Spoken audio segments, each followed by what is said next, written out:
रे ओ पाछ सपना वो हे पूरा कर दी तुरी दुर्गा ये नवादा क्षेत्र सपना कोई खाटी वाला कैसे साहू हो ओ आपको सपना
तबे देखो रे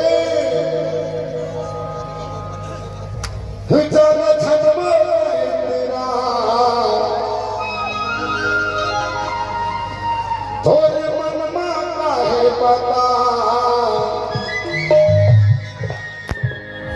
तोर जवानी के कत्ता थमले